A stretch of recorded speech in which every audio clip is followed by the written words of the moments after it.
Cinema शौकीन सबका स्वागत करता है। आज हम बात करने वाले हैं एनिमी के बारे में। ये कहानी है एडम की। और एडम एक टीचर होता है, लेकिन थोड़े वक्त के बाद वो एक मूवी देखता है और वहाँ उसे पता लगता है कि उसका एक हमशक्ल भी है। इसीलिए वो अपने हमशक्ल का पीछा करने लगता है। लेकिन जब वो अपने हमशक्ल से रूबरू होता है तब उसका हमशक्ल उसके सामने कुछ अजीबोगरीब शर्तें रखता है और यहाँ से सारी चीजें उथल पुथल हो जाती है। कहानी की शुरुआत होती है और हम एडम को देखते हैं और एडम अभी एक स्ट्रिप क्लब में पहुँचता है और यहाँ पे बहुत सारे लोग आए हुए होते हैं क्योंकि यहाँ पे लड़कियां अंग प्रदर्शन करने वाली होती है। और एडम बड़े ही ध्यान से इन लड़कियों का डांस देख रहा होता है और उन्हें कपड़े उतारते हुए भी देखता है और उन्हें देखते देखते लीन हो जाता है। तभी हम फिर से एडम को देखते हैं, लेकिन अभी वो कॉलेज में है और वो यहाँ पे बच्चों को पढ़ा रहा है। लेकिन एडम हमेशा ही निराश नजर आता है और वो अपनी जिंदगी से बिल्कुल भी खुश नहीं है क्योंकि उसकी जिंदगी बहुत ही बोरिंग है। वो हर रोज कॉलेज जाता है और कॉलेज के बाद सीधा अपने अपार्टमेंट पे वापस आ जाता है। तब उसके पास उसकी गर्लफ्रेंड आती है जिसका नाम है मैरी और ये दोनों हमेशा इंटीमेट होते हैं और एडम का रूटीन ऐसे ही चलते जाता है। वो कॉलेज जाता है, अपार्टमेंट पे आता है और मैरी के साथ समय बिताता है। इसी बीच एक दिन एडम मैरी से इंटीमेट नहीं होता और वो बाहर फिल्म देखने लगता है। लेकिन वो जैसे ही फिल्म देख करके कमरे में वापस पहुंचता है वो मैरी के साथ इंटीमेट होने की कोशिश करता है, लेकिन मैरी उसे मना कर देती है और यहाँ से चली जाती है। तभी अगले दिन जब एडम कॉलेज में होता है तब उसका कलीग उसे एक मूवी देखने के लिए सजेस्ट करता है और एडम जल्दी से जाकर उन मूवीज को खरीद भी लेता है और रात में काम करते करते उन मूवीज को देखता है और जाकर के सो जाता है। तभी उसे नींद में उस मूवी की झलकियां नजर आती है और वो उस मूवी में अपने आप को देखता है। इसीलिए वो रात को उठ करके फिर से मूवी देखने लगता है और एक दृश्य में वो अपने आप को वेटर के रूप में देखता है। इसीलिए वो परेशान होने लगता है और वो दिन भर इसी के बारे में सोचते रहता है। इसीलिए रात में जब वो घर आता है तब वो उस मूवी का क्रेडिट देखता है और इंटरनेट पे उस एक्टर के बारे में सर्च करने लगता है। तब उसे पता लगता है कि उस एक्टर का नाम है एंथनी। तभी एडम को अपने घर पे एक फटी हुई तस्वीर मिलती है और ये तस्वीर एडम की ही होती है। लेकिन इस तस्वीर में एडम के साथ कौन था उसे पता नहीं क्योंकि वो तस्वीर आधी फटी हुई है। लेकिन इस तस्वीर में जैसा एडम दिख रहा है एंथनी भी अभी वैसा ही दिखता है और एडम को इंटरनेट से ये बात भी पता लग जाती है कि एंथनी किस एजेंसी के लिए काम करता है। इसीलिए एडम अगले दिन पहुंचता है उस एजेंसी में। तभी वहाँ का गार्ड कहता है कि पूरा का पूरा ऑफिस बंद है, लेकिन गार्ड को लगता है कि एडम ही एंथनी है। इसीलिए वो उसे एक इन्वेलप देता है और कहता है कि ये आपका इन्वेलप है। इसीलिए एडम उस इन्वेलप को लेकर के चला जाता है और जैसे ही वो उसको खोलता है उसे अंदर एक और इन्वेलप मिलता है जिसमें लिखा होता है पर्सनल एंड कॉन्फिडेंशियल। इसीलिए एडम उसे नहीं खोलता। इसीलिए छुपता छुपाता एडम पहुंचता है एंथनी के घर के नीचे और वहाँ के डिक्शनरी से उसे नंबर मिल जाता है एंथनी का। इसीलिए वो एंथनी के फ्लैट पे कॉल करता है, लेकिन फोन एक लड़की उठाती है और हमें पता लगता है कि एंथनी की पत्नी है जिसका नाम है हेलेन। और हेलेन जैसे ही एडम की आवाज सुनती है उसे लगता है कि एंथनी है, लेकिन एडम यहाँ पे अपना गलत नाम बताता है। तब हेलेन हंसने लगती है और कहती है कि तुम मुझसे मजाक क्यों कर रहे हो, ऊपर क्यों नहीं चले आते। तब एडम घबरा के फोन काट देता है और यहाँ से चला जाता है। लेकिन वो जैसे ही अपने घर पे वापस आता है वो दोबारा उस नंबर पे कॉल करता है। तब इस बार फोन एंथनी उठाता है और जैसे ही एडम एंथनी की आवाज सुनता है उसे लगता है कि वो अपनी आवाज सुन रहा है। इसीलिए उसे समझ में नहीं आता कि वो क्या बोले। तभी एंथनी उसे डांटने लगता है और कहता है कि अगर तुमने एक बार और यहाँ पे कॉल किया तब मजबूरन मुझे पुलिस में कंप्लेन करना पड़ेगा। लेकिन एडम उसे समझाने लगता है और वो उसके सामने गिड़गिड़ाने लगता है और कहता है कि मैं तुम्हें तंग नहीं करना चाहता, हम दोनों बिल्कुल एक जैसे दिखते हैं, इसीलिए मैं तुमसे मिलना चाहता हूँ। तभी हम एंथनी को देखते हैं जो एडम को डांट रहा होता है और कहता है कि यहाँ पे दोबारा कॉल मत करना। तभी हेलेन एंथनी से पूछती है कि किसका फोन था। तब एंथनी बताता है कि मेरे किसी फैन का और वो मुझसे मिलना चाहता था। तब हेलेन उसका विश्वास नहीं करती और कहती है कि लगता है कि तुम फिर उस लड़की से बात कर रहे हो। और एंथनी इस बात को सुन के गुस्सा हो जाता है और वो इस बात को यहीं पे खत्म कर देता है और कहता है कि मैं दोबारा इस बारे में नहीं सुनना चाहता। लेकिन अब एंथनी भी एडम के बारे में सोचने लगा है, इसीलिए वो रात में एडम के बारे में सर्च करता है और इंटरनेट पे उसे पता लगता है कि एडम एक टीचर है और उसे उसके कॉलेज का एड्रेस भी मिल जाता है। इसीलिए वो उसका नोट बना करके अपनी जेब में रख लेता है। लेकिन हेलेन इन सारी चीजों को देख रही होती है, इसीलिए रात में वो उस एड्रेस को देख लेती है और सुबह सुबह पहुंचती है उस कॉलेज में और चारों तरफ घूमने लगती है। तभी हम एडम को देखते हैं जो अपनी क्लासरूम में होता है। तभी उसे एंथनी का कॉल आता है और एंथनी उससे कहता है कि मैं तुमसे मिलने को तैयार हूँ और मैं जल्दी ही तुम्हें एड्रेस बताऊंगा कि हमें कहाँ पे मिलना है। और इस बात को सुन के एडम खुश हो जाता है और वो बाहर आकर के एक बेंच पे बैठ जाता है। तभी हेलेन उसे देख लेती है और वो भी पास वाले बेंच पे आके बैठ जाती है और वो एडम को देख करके आश्चर्यचकित हो जाती है कि ये बिल्कुल एंथनी की तरह दिख रहा है। इसीलिए वो उसे ही देख रही होती है। तब एडम उससे बातें करने लगता है और हालचाल पूछने लगता है, लेकिन हेलेन एकदम शॉक में है और उसे समझ में नहीं आ रहा है कि वो क्या करे। तभी एडम यहाँ से जाने लगता है और हेलेन एंथनी को कॉल करती है, लेकिन एंथनी फोन नहीं उठाता और अब यहाँ से हेलेन गहरी सोच में चली जाती है। वो जैसे ही घर पे जाती है उसे एंथनी नजर आता है और एंथनी यहाँ पे ब्लूबेरीज मांग रहा होता है, लेकिन हेलेन उसकी बात नहीं सुनती और वो रात में भी सोच ही रही होती है। तभी एंथनी उससे पूछता है कि वो क्यों परेशान है। तब हेलेन बताती है कि आज वो कॉलेज गई थी और उसने एडम को देखा और इस बात को सुनते ही एंथनी गुस्सा करने लगता है और कहता है कि ये क्या था। तब हेलेन भी गुस्सा हो जाती है और कहती है कि तुम मुझसे पूछ रहे हो कि ये क्या था, तुम जानते हो कि ये सब क्या है। और इतना कहने के बाद वो रोने लगती है। तभी हम एडम को देखते हैं और एडम को बहुत ही अजीबोगरीब ख्वाब आ रहे होते हैं। वो सपने में लड़कियों को देखता है, लेकिन उनके चेहरे पे मकड़ियां होती है, इसीलिए एडम डरने लगता है। और दूसरी तरफ एंथनी भी परेशान होता है, इसीलिए दोनों निश्चय करते हैं मिलने का। और एंथनी एडम को एक होटल में बुलाता है। इसीलिए एडम तैयार होता है और अगले दिन पहुंचता है होटल रूम में। तभी वहाँ पे एंथनी आता है और ये दोनों जैसे ही एक दूसरे को देखते हैं, ये दोनों आश्चर्यचकित रह जाते हैं क्योंकि ये दोनों बिल्कुल सेम दिखते हैं। और अब एंथनी को देखने के बाद एडम डरने लगता है। तब एंथनी एडम से बहुत सारे सवाल पूछने लगता है, लेकिन एडम कोई जवाब नहीं देता। तभी एंथनी कहता है कि क्या तुम्हारे पेट पर भी निशान है? और इतना कहने के बाद वो अपने टी शर्ट को ऊपर करता है और एंथनी के पेट पे एक निशान होता है। लेकिन इस निशान को देखने के बाद एडम और डर जाता है क्योंकि उसके शरीर पर भी ये निशान है। इसीलिए वो कहता है कि मैं यहाँ से जा रहा हूँ, लेकिन एंथनी के सवाल बंद ही नहीं होते। तभी एडम अपने जेब से उस एनवेलप को निकालता है जो उसे एजेंसी में मिला था और उसे टेबल पे रख के चला जाता है। और जब एडम यहाँ से जा रहा होता है तभी एंथनी एक बाइक से उसके पास आता है, लेकिन एंथनी ने हेलमेट पहना होता है और वो उसी तरीके से यहाँ से निकल जाता है। लेकिन अब सारे परेशान है, हेलेन भी परेशान है। इसीलिए एंथनी जब हेलेन को परेशान देखता है तब कहता है कि एडम के बारे में ज्यादा मत सोचो, अब वो घर पे कभी कॉल नहीं करेगा। और अब इतना कहने के बाद एंथनी बाहर जाता है और वो एडम का पीछा करने लगता है और वो उसके दिनचर्या को भी नोटिस करता है। फिर उसे पता लगता है कि एडम सबसे पहले कॉलेज जाता है और जब उसका कॉलेज खत्म होता है तब वो अपनी गर्लफ्रेंड से मिलता है और रात में ये दोनों घर पे मिलते हैं। इसीलिए अब एंथनी मैरी का पीछा करने लगता है और वो पीछा करते करते उसके ऑफिस के पास तक पहुंचता है। लेकिन अब एंथनी मैरी को बड़ी ही हवस भरी निगाहों से देखता है और वो उसे ऐसे ही ताड़ते रहता है। तभी एडम पहुंचता है अपनी माँ के पास और वो उसे पूरी बात बताता है कि उसने अपने हमशक्ल को देखा है और उसके शरीर पर भी वही निशान है जो इसके शरीर पे है। इसीलिए वो अपनी माँ से पूछता है कि क्या उसका कोई जुड़वा भाई है और उसकी माँ कहती है कि नहीं। और फिर उसकी माँ परेशान होने लगती है और कहती है कि तुम हमेशा ही परेशान रहते हो, तुम बचपन में भी परेशान रहते थे क्योंकि तुम एक फिल्म स्टार बनना चाहते थे। और इतना कहने के बाद वो एडम को ब्लूबेरीज खाने के लिए कहती है। तब एडम कहता है कि मुझे ब्लूबेरीज बिल्कुल भी पसंद नहीं। तब उसकी माँ कहती है कि तुम झूठ बोल रहे हो, तुम्हें ब्लूबेरीज बहुत पसंद है। और ये सब कहने के बाद एडम की माँ उसे समझाने लगती है और कहती है कि तुम मेरे इकलौते बेटे हो और इस ख्याल को अपने दिमाग से निकाल दो। और एडम यहाँ से चला आता है, लेकिन अभी भी एडम को अजीब अजीब ख्याल आते हैं। उसे बड़ी बड़ी मकड़ियाँ दिखाई पड़ती हैं। तभी हम एंथनी को देखते हैं और अब एंथनी हमेशा ही मैरी के बारे में सोचता रहता है और वो मैरी के साथ इंटीमेट होना चाहता है। इसीलिए वो एक योजना बनाता है और शीशे के आगे जाकर के प्रैक्टिस करता है कि वो एडम को क्या कहेगा। और प्रैक्टिस करने के बाद वो अगले दिन पहुंचता है एडम के पास। फिर एडम पे गुस्सा करने लगता है और कहता है कि मुझे पता है कि तुमने क्या किया है, तुमने मेरा हमशक्ल होने का फायदा उठाया है और तुम मेरी पत्नी हेलेन के साथ सोए हो और मैं ये कभी भी बर्दाश्त नहीं करूंगा। लेकिन एडम मना करता है और कहता है कि मैंने ऐसा कुछ भी नहीं किया है। लेकिन एंथनी यहाँ पे एडम की एक सुनने को तैयार नहीं है। इसीलिए यहाँ पे एंथनी कहता है कि तुम्हारे पास सिर्फ एक ही रास्ता है, जो तुमने मेरे साथ किया है मैं भी तुम्हारे साथ वही करूंगा और मैं तुम्हारी गर्लफ्रेंड मैरी को बाहर घुमाने लेके जाऊंगा और उसके बाद उसके साथ रात में इंटीमेट होऊंगा और तब कहीं हमारा हिसाब बराबर होगा। और एक बार मैं मैरी के साथ इंटीमेट हो गया फिर मैं तुम्हारी जिंदगी से हमेशा के लिए चला जाऊंगा। लेकिन एडम इन बातों के लिए नहीं मानता। लेकिन एंथनी जानता है एडम को कैसे मनाना है, इसीलिए वो उसे डरा धमका के मना लेता है और वो एडम के कपड़े पहन लेता है। फिर उसकी गाड़ी लेता है और मैरी को गाड़ी में बैठा करके डेट पे लेकर के जाता है। और एडम घर पे बैठा इन सारी बातों के बारे में सोचते रहता है। इसीलिए वो पहुंचता है एंथनी के घर के नीचे, लेकिन उसे पता नहीं है कि वो कौन से फ्लोर पे रहता है। तभी वहाँ पे गार्ड आता है और उसे लगता है कि ये एंथनी है। तब एडम उससे कहता है कि मैं अपनी चाबियां भूल गया हूँ और हेलेन भी घर पे नहीं है, इसीलिए क्या तुम दरवाजा खोल सकते हो? और वो गार्ड कहता है कि हाँ, क्यों नहीं।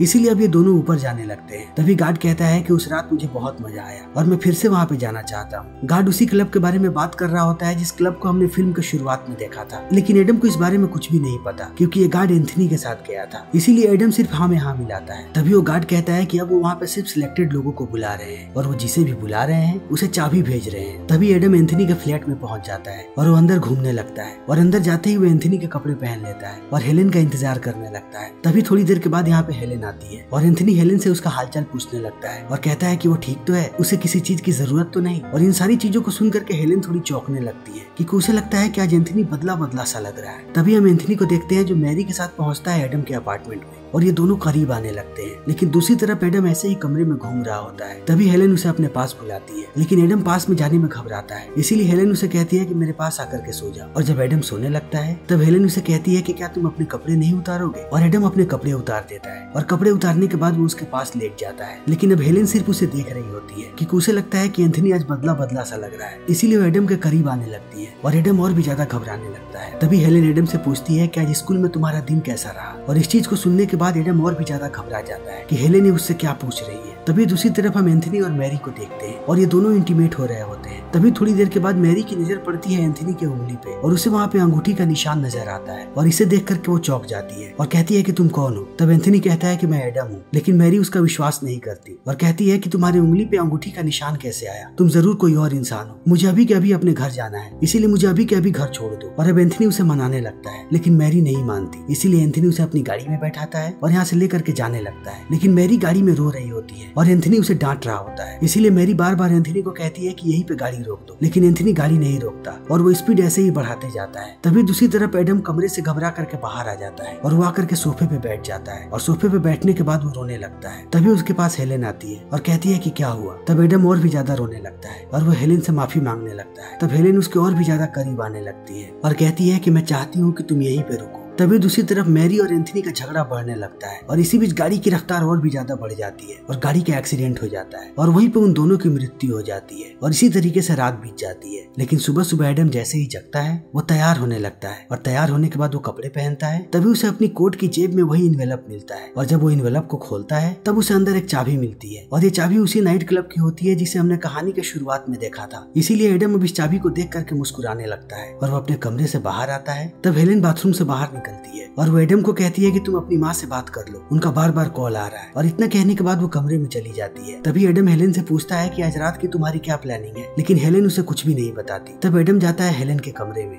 लेकिन उसे वहाँ पे हेलेन नजर नहीं आती बल्कि एक बड़ी सी मकड़ी नजर आती है और इस मकड़ी को देख करके एडम चौंक जाता है और वो मकड़ी को देखते रहता है और मुस्कुराने लगता है और ये फिल्म यहीं पे खत्म हो जाती है। तो दोस्तों अब हम जानते हैं कि आखिर इस फिल्म में क्या हो रहा था। एडम और एंथनी दोनों एक ही है और एडम को मल्टीपल पर्सनालिटी डिसऑर्डर की बीमारी थी और ये बीमारियां तब पैदा होती हैं जब आपके अंदर की कुछ इच्छाएं बाहर आना चाहती हैं। जैसे एडम की हमेशा से इच्छा थी कि वो एक फिल्म स्टार बने और उसके साथ साथ एडम के अंदर बहुत हवस भी था। इसीलिए वो एंथनी बनकर के इन सारी चीजों को पूरा कर रहा था। वो फिल्मों के लिए भी जाता था और वो नाइट क्लब में लड़कियों के पास भी जाता था और वो जिस भी लड़की को देखता था उसके पास जाना चाहता था। इसीलिए इस फिल्म में हमें कभी भी एडम और एंथनी एक साथ नहीं दिखे जब उन्हें किसी और ने देखा हो। जब भी कोई बाहर वाला देखता था तब वो एक ही नजर आते थे और मैरी सिर्फ इसके दिमाग की उपज थी। इसीलिए जो एडम का अपार्टमेंट था वो बहुत ही अनऑर्गेनाइज्ड था क्योंकि एडम वहाँ पे कभी कभी जाता था और वो बाकी समय हेलेन के साथ होता था और मैरी एडम की दिमाग की एक रचना थी जिसके साथ वो होता था और हेलेन को भी इन बातों का आभास हो चुका था। इसीलिए एंथनी ने जब हेलेन से पूछा कि वो कॉलेज क्यों गई थी और क्या हो रहा था, तब हेलेन एंथनी से कहती है कि तुम जानते हो कि क्या हो रहा है। और एडम ने अपने दिमाग से जिस मैरी को बनाया था वो शायद उसकी एक्स गर्लफ्रेंड थी जिससे कभी उसका अफेयर चल रहा था और इसकी खबर हेलेन को भी थी। इसीलिए हेलेन इन चीजों को लेकर के इनसिक्योर रहती थी और एडम की माँ ने भी ये बात कही थी कि क्या तुम फिर से उस लड़की के बारे में सोच रहे हो। और इन सारे दबाव को झेलते हुए एडम ने एक नई पर्सनालिटी बना ली थी और वो था एंथनी। और एंथनी वो सारे काम करता था जो एडम करना चाहता है, लेकिन उस समाज के दबाव में आकर के नहीं कर पाता था। लेकिन कहानी के अंत में जब हेलेन एडम के पास जाती है और वो रोने लगता है, लेकिन हेलेन जैसे ही एडम से कहती है कि तुम यहीं पर रुक जाओ, तभी दूसरी तरफ एंथनी और मैरी की मौत हो जाती है। यानी कि एडम ने अपने अंदर के दो पर्सनालिटीज को मार दिया है। इसीलिए हमें उन दोनों की मौत देखने को मिलती है। लेकिन अगली सुबह एडम को जैसे ही उस क्लब की चाबी मिलती है उसे कमरे में फिर से मकड़ी नजर आने लगती है और इसका मतलब यह है कि एडम के दिमाग में एक बार फिर से एंथनी हावी हो रहा है और शायद आज रात ही एडम फिर से एंथनी बन करके पहुंचेगा उस क्लब में। तो दोस्तों ये थी एनिमी फिल्म की कहानी और उसका एक्सप्लेनेशन। तो इसी के साथ हमारी आज की ये वीडियो यहीं पे खत्म होती है। उम्मीद है कि आपको हमारी ये वीडियो पसंद आई होगी। अगर आपको हमारी ये वीडियो पसंद आई हो तो इसे लाइक करें, शेयर करें और चैनल को सब्सक्राइब करें। Thank you.